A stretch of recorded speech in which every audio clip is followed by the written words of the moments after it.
next year uprofeta wathi kuzakwenzeka.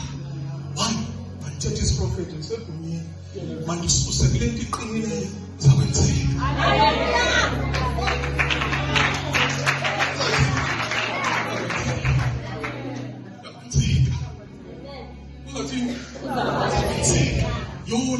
Yona ngeke iqinise zakwenzeka. Two, ithi iBhayibhile umntana wafika bemka abaprofeti ebebeprofete lento. Umntana wehlelwa sisifundo wafungana. Yini Thixo into ndinikileyo iphinde uyiyeke imke.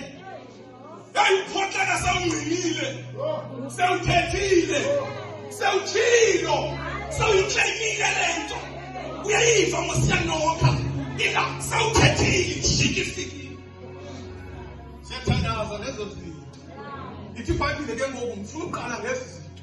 Ithi iBhayibhile xa efika lo mama ebona le meko thatha lo mntana umbeke esikodeti yomfo kaThixo phambi kwemveni koko wahamba udibana naye. iBhayibhile kuGehazi umfo oncedisa lo muntu kaThixo because funeka ubambe lento.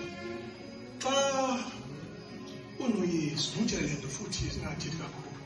Sothetha kubantu bonke. Ithi ke iBhayibhile emveni kokuba edibene noGehazi wathi izinto zihamba kakuhle. Zingahambi kakuhle. Wenza lenhliziyo yami nawe. Leyithi into zihamba kakuhle zingahambi kakuhle.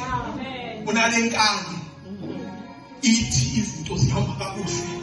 Phofa zihambi kakuhle izinto.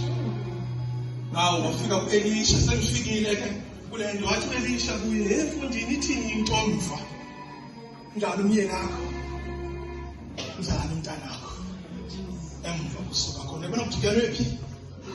Udikelwe apha. Kunjani emva? Kunjani emva? Njengoba sila kwanda siselanga lento ngosimomethi siba sibonana apha. Sikhona olaza ngabafayo emva. Haleluya. Khona izigubu eziphanga emva. Kukhona ingonyama ezigqumayo phanga emva. Umbuzo engifuna ukukubuza wona kunjani emva? Wathi lo mama wathetha inyama. Wathi hayi mfo kaThixo zange ngikucela umntana kuwe. Kodwa ke lo mntana uthethe ngaye. Ufile. Uya uva ibheka report. Yenye yeprayer items zethu endifuna sitandaze ngayo uqala. Ibheka report. Enkosi. uJehova akekho umuntu owehlele izinto ezinjengoyophi. Ukunokho epati yokuqala. Mina angangani nokulahlekelwa kwakhe because ngingakwazi ukulahlekelwa kwakhe ndithi ebengayazi ukuba abantwana bakhe bafile. But oyena nto isinhliziyo yobuhlungu le report. Uze umuntu othi usheke ngandedwa. Nama ndizanga zokumeleza ngizokuxelela ukuthi umntana wakho ubhili. Sizothandaza